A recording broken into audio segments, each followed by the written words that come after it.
Today on Liberty's Kids, cowardly bandits attacked the Darkman. Who is responsible for inflaming the subjects of Boston to this violence? Parliament raised the tea tax over our objections. Maybe next time they'll listen. But you must learn to distinguish between a patriotic act of protest and mob rule. All right. These colonies are troubling with England and Boston. This is not Massachusetts, you say. True. This is Philadelphia and Pennsylvania. But trouble moves round. Leave your politics on board. And don't pick up any politics ashore.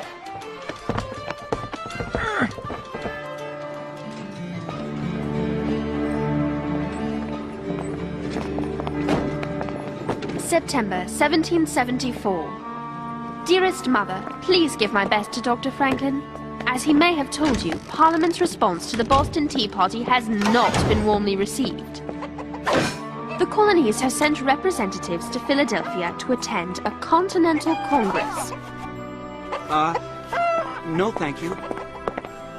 The first gathering of leaders from each of the 13 colonies. They intend to draft a formal response to Parliament. There is so much beauty here. It's not difficult to understand why the people are passionate about their colonies. And passions, as you know, can make men's blood run hot.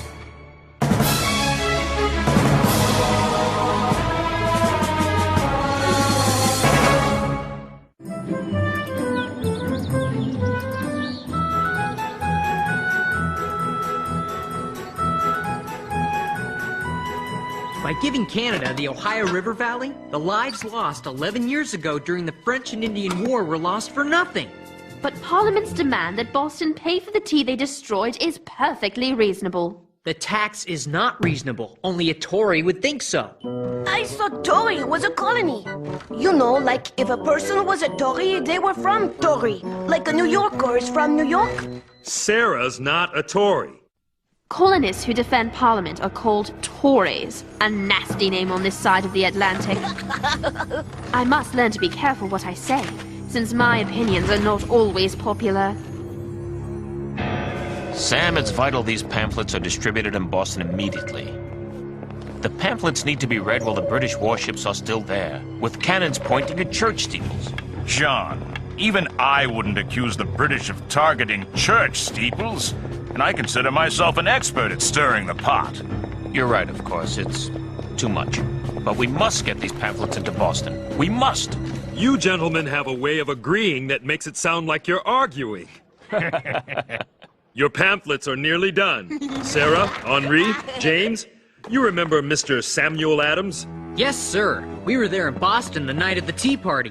A most splendid protest. The people should never rise up without doing something worth remembering.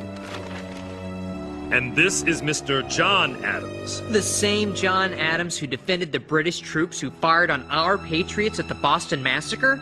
James, that was many years ago. No, Moses, the lad is right. I did defend the British soldiers, and they were found not guilty for a good reason. They weren't guilty. And our patriots were? They simply stood up for what they believed. I think it was very brave of you, Mr. Adams, to defend unpopular men in the midst of friends and neighbors who wanted to see them punished. I had justice on my side. The men involved in the so-called massacre were not patriots. They were a drunken mob spoiling for a fight. It was a case of self-defense. Facts can be stubborn things. If I had been there, I would have been with the patriots. Son, I admire your heart, but you must learn to distinguish between a patriotic act of protest and mob rule. The tyranny of the people can be just as brutal as the tyranny of the crown. The pamphlet looks good, John. Now all we need is a way to get them into Boston. How about you, James? Here's a patriotic act. Get these to my wife, Abigail. I would, but I've agreed to assist the scribes during the Congress. Since the harbor's closed, British troops patrol the roads, stopping and searching every carriage. There will be danger. Abigail is going to meet the convoy well outside Boston. The danger will be minimal. I'll go. You don't even believe in our cause. Maybe not, but I believe in adventure. I could take Henri with me. No one would suspect a thing. Sarah is right, and Henri is a stout, able young man. Right, Henri? Good. Then it's settled. I'll notify Abigail by courier.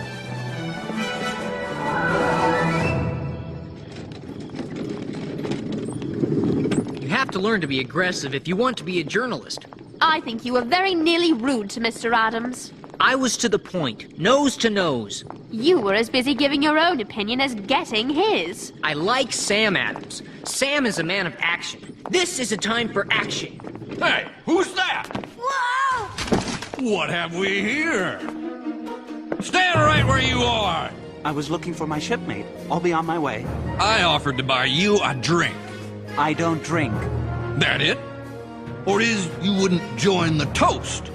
Me Parliament rot the wretched louts! Where are you going? I don't know my way at night. Oh, all right already.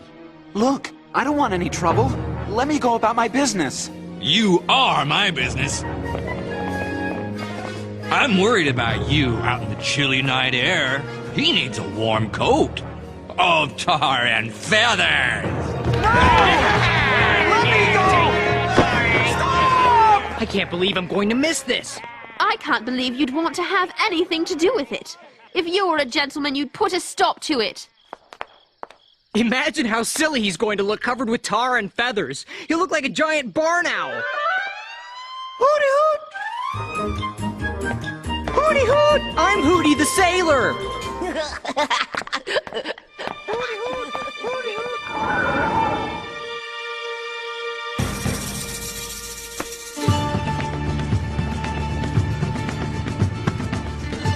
Isn't this more of a story than that poor unfortunate sailor?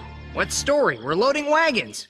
These supplies have been sent from 4 different colonies. That's a story. I had the impression the colonies consider themselves separate countries.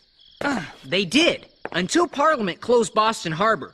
If they can do it to Boston, they can do it anywhere. Stop! What is it? It's the barn owl on parade! Let me go! Leave me alone! What is my crime? That I disagree! Now that's a story. I want to see what happens next. Hold on, Henri. We're leaving soon. The wagon master said the roads out of Philadelphia are easier to travel with this moon. Hooty hoot! Hooty hoot! Hooty hoot! Hooty hoot! On the same city street, at the same time, I witnessed an act of compassion as strangers donated food for people in need, for people they have never met. Yet, I also witnessed a callous act of brutal bullying, and James is swept up in it. Stop! No! Let me go!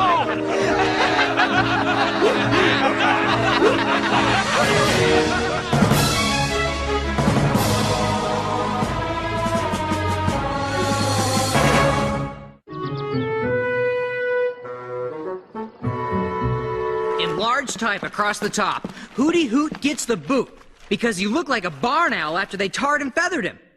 And they kicked him when they cut him loose. Get it? Hooty Hoot? Boot? I don't think so. Moses, he had it coming to him. Remember what John Adams said about mobs? What does Mr. Adams know about the newspaper game? He could learn something from the author of that pamphlet he's sending to Boston, Novangelis. Now that man is a writer. Novangelis is John Adams. It's a pseudonym, meaning he writes under an assumed name. John Adams wrote a government of laws and not of men? That's John Adams? The very one. Maybe I should write using a pseudonym. Yeah, I'll call myself something modern. Daggerquill. All one word, but capitalize the Q. Chatterquill would be more like it. The lesson here, James, is less about the name and more about the message. Mr. Adams is a very wise man. You would do well to learn from his example. Now get this paper stock over to Congress. You will let me write a story about the Congress for the Gazette? Only if you study the issues. Learn about the men arguing the various sides. Deal! That boy. I forgot the paper stock.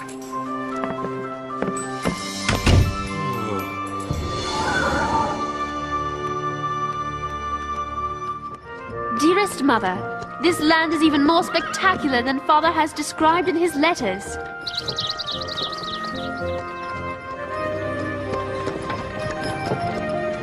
But the people I have met are most uncommon. Their desire to learn what is going on in the country, and their willingness to share with their fellow colonials, gives me hope for mankind.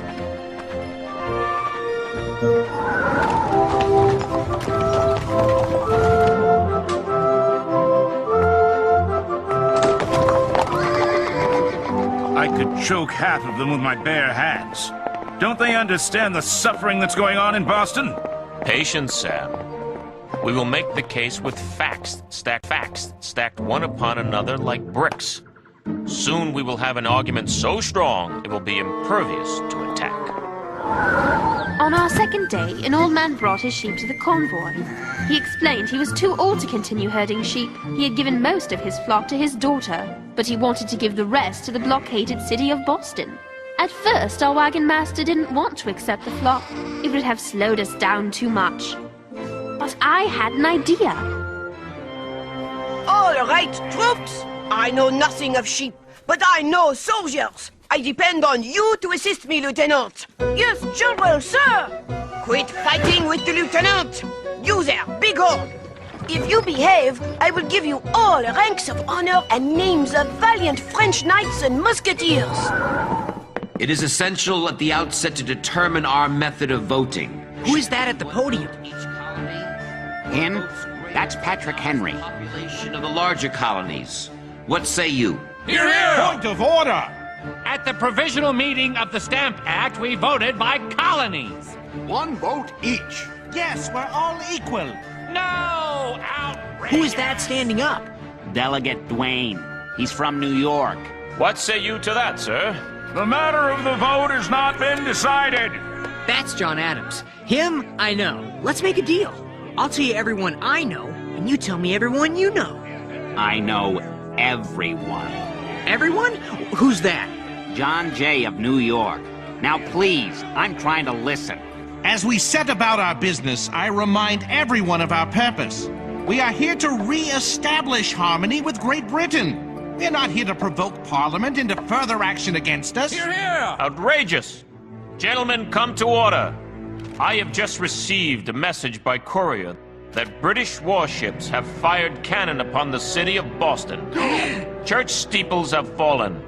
There is panic in the streets, and some number of dead.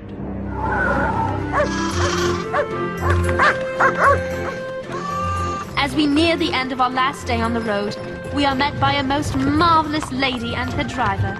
She is the wife of the Massachusetts delegate, John Adams. Abigail Adams is so much more. You would like this lady very much.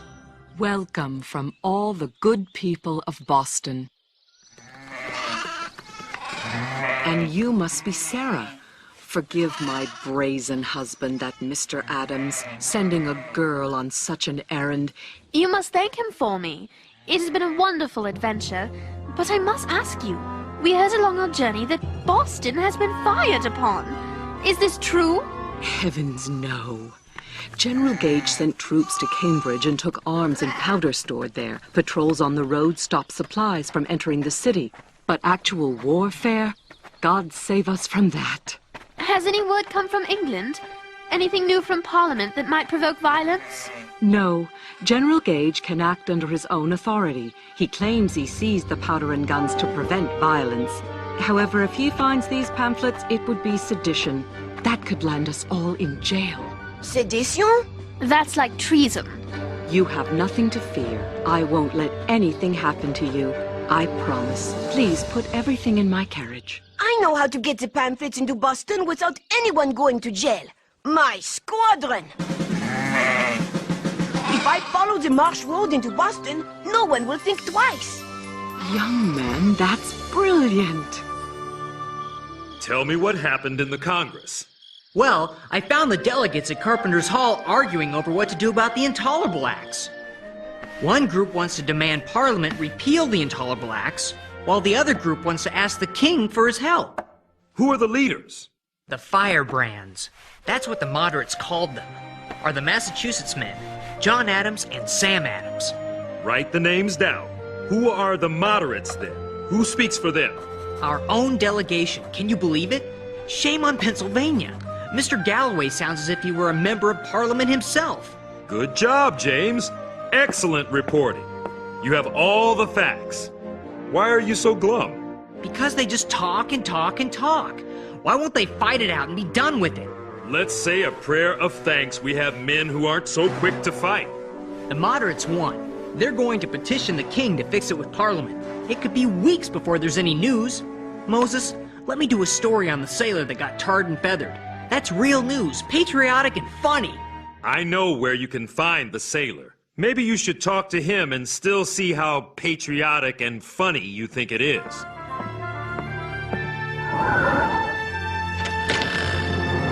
You want to ask Mr. Parker questions for the newspaper? Yes, Doctor.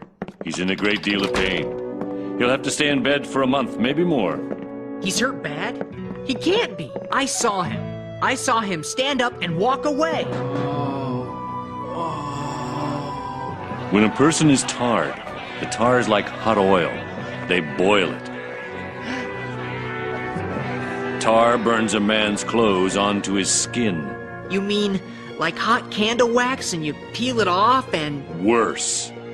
When you peel the tar off, you peel the skin away. Then there's the risk of infection, which I'm afraid has already set in.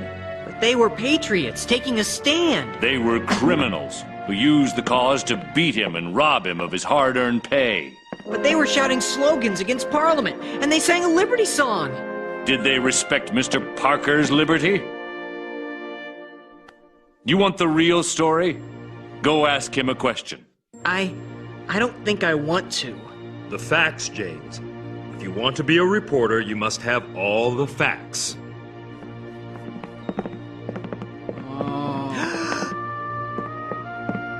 Tears are salty. That adds sting to the wounds. One tear leads to more hurt and more tears. It's a cycle of pain no man should inflict on another for any reason. Who is it? It's Moses. I brought the young man I mentioned earlier. Could he ask you a question or two? Yes. Is there anything I can do?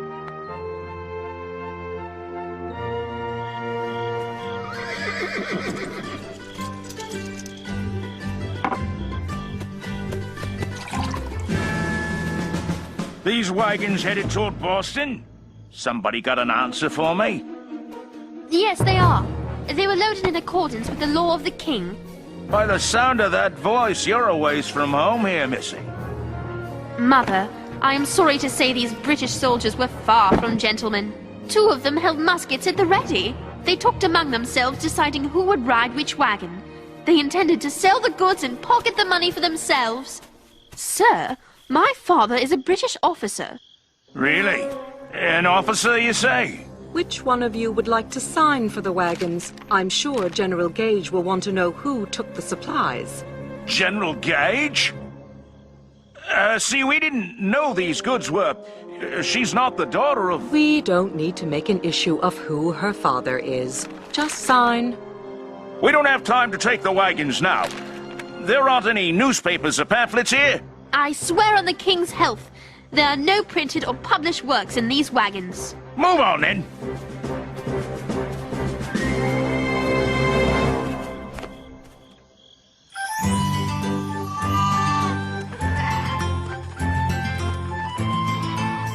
What was that? Just over there. All right. Stay quiet until we know what we're up against.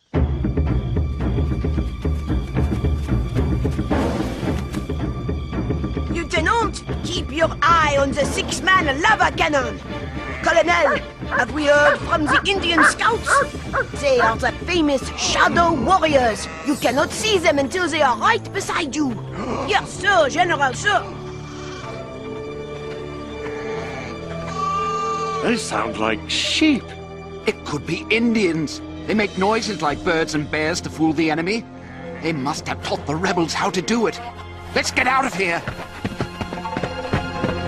Keep moving. We will find a large field to engage in a proper battle.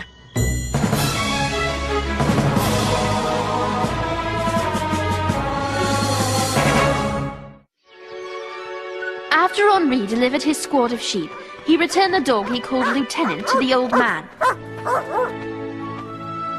We rode back to Philadelphia on horses from the stable of Abigail Adams. I shall miss her. Safely back in Philadelphia, I made my way to Mr. Adams with a letter from his wife. Thank you so much. I worry about her there, in harm's way. She asks you to write more often. Yes, I must. If you would include a message for Dr. Franklin in your next letter to England, tell him I am as heartstrong as headstrong. I am convinced by this Congress that America will support Massachusetts or perish with her. I will tell him that.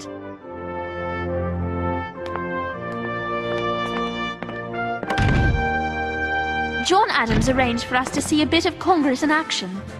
Mr. Adams said it best. The distinctions between Virginians, Pennsylvanians, New Yorkers, and New Englanders are obsolete. I am not a New England man. I am an American. We are Americans.